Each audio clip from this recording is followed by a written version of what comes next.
교회력에 따른 PPT 매일 말씀 묵상 2021년 2월 2일 화요일입니다. 오늘의 말씀 민수기 22장 22절에서 28절, 고린도전서 7장 32에서 40절입니다.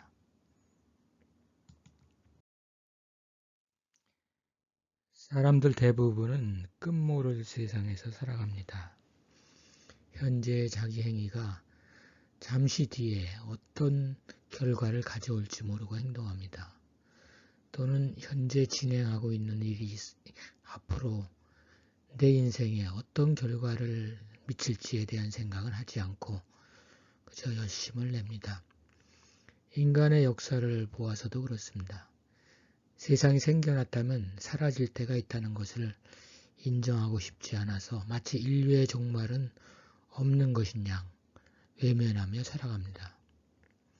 끝을 외면하거나 무시하거나 경시하며 살 때 우리는 꿈에도 생각해보지 못한 어처구니 없는 인생을 살 수도 있습니다.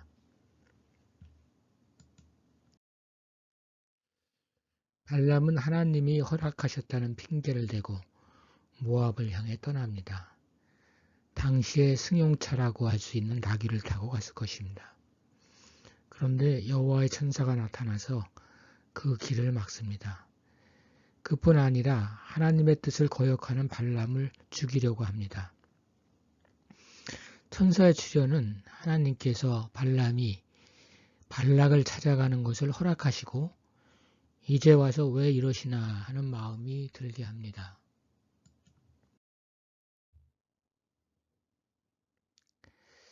하지만 하나님이 그런 적이 몇 차례 있으셨습니다. 가령 하나님은 야곱에게 하란을 떠나서 가나안의 집으로 돌아가라고 말씀하셨지만 야곱이 야복강 나루터에 이르자 그를 공격하여 환도뼈를 부러뜨렸습니다.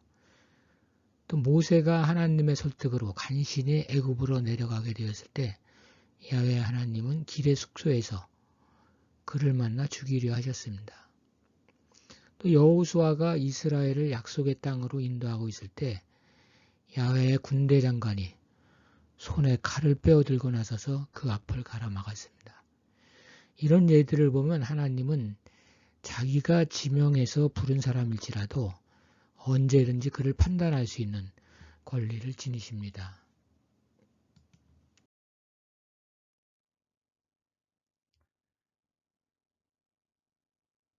다행히 발람이 탄 나귀의 눈에 칼을 든 천사가 보여 그 위기를 이리저리 피하게 됩니다. 나귀도 보는 천사를 보지 못하는 발람은 나귀가 말을 듣지 않는다고 생각해서 채찍질을 하고 지팡이로 때립니다. 그러자 나귀가 발람에게 대듭니다. 유사일에 뱀 이후 말하는 짐승이 된 겁니다.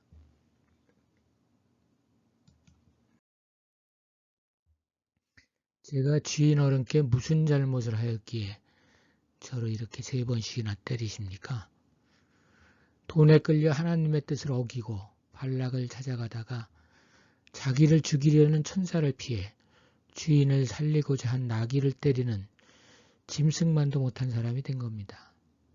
하나님 핑계를 대고 자기 욕심을 채우는데 눈이 먼 사람은 결국 하나님의 심판을 받아 짐승맛도 못한 사람의 처지가 된다는 것입니다.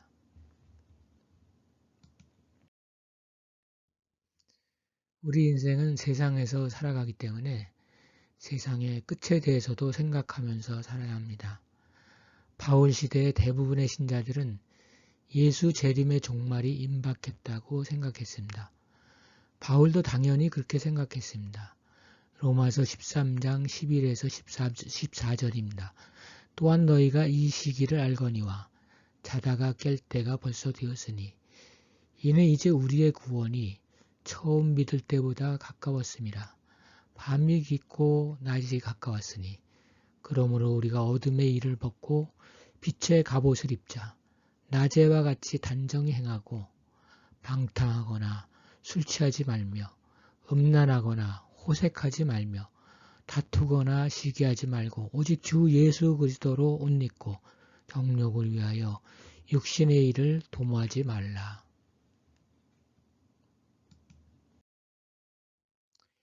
이와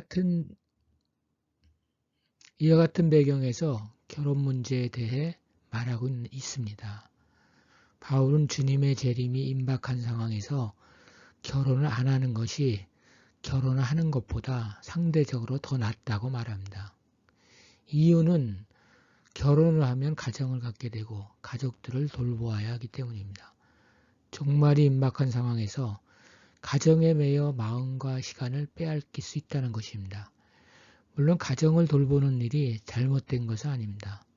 종말이 임박한 시기에 상대적으로 중요도를 생각해서 하는 말입니다. 가정을 돌보는 세상 일과 주의 일이 대조적으로 나옵니다.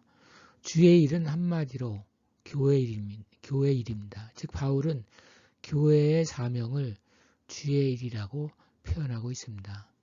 이제 갓 태어난 초대교회에는 복음 선포를 포함해서 할 일이 많았을 것입니다. 교회의 사명을 이루기 위해서는 많은 시간과 에너지가 필요합니다.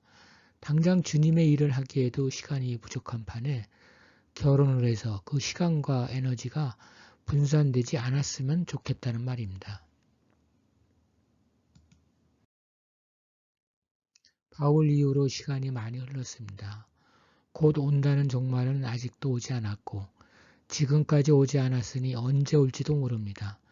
그러니 금세 종말이 온다고 하지 않던 결혼을 오늘날에도 하지 않는 것이 좋겠다고 확신 있게 말하는 것이 꺼려집니다. 그럼에도 불구하고 종말과 결혼은 여전히 그리스도인들에게 중요한 문제입니다. 바울은 결혼이 주님의 일에 집중하지 못하도록 하는 면이 있다고 말하면서 세상의 일과 주님의 일을 구분합니다.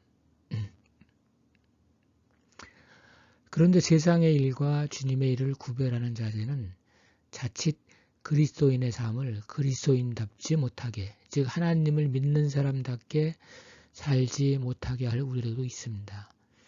우리는 간혹 우리의 참 예배는 세상에서 드려지는 것이라는 말을 듣습니다. 그런 관점이라면 세상의 일과 주님의 일은 구별이 없다는 말입니다. 가능하면 주님의 일과 세상의 일이 하나가 되도록 모색해 나가야 한다는 말입니다. 이는 오늘날 교회의 과제이기도 합니다. 이런 식으로 생각하면 결혼을 해서 가정을 잘 돌보는 건 역시 주님의 일이라고 생각할 수 있습니다. 결국 우리가 세상에서 하는 일에 소명의식을 갖고 할 때 주님의 일과 구태여 구별할 필요는 없을 것 같습니다. 하지만 한 가지 조건이 있습니다. 세상의 일을 주님의 일처럼 정성껏 신실하게 할 경우에 세상 일은 주님의 일이 될 것입니다. 주님의 일을 기껏 짜투리 시간을 들여 눈가림으로 형식적으로 한다면 세상의 일만도 못한 것이 될 것입니다. 그렇다고 주님을 위해서 가정을 버린다거나 하는 광신적인 태도 역시 잘못된 것입니다. 그리고 누구나 주님의 일과 세상의 일을 잘 할 수 있는 것도 아닙니다. 그러므로 우리는 하나님 앞에서 부끄럽지 않게 주어진 일을 해나가야 할 것입니다.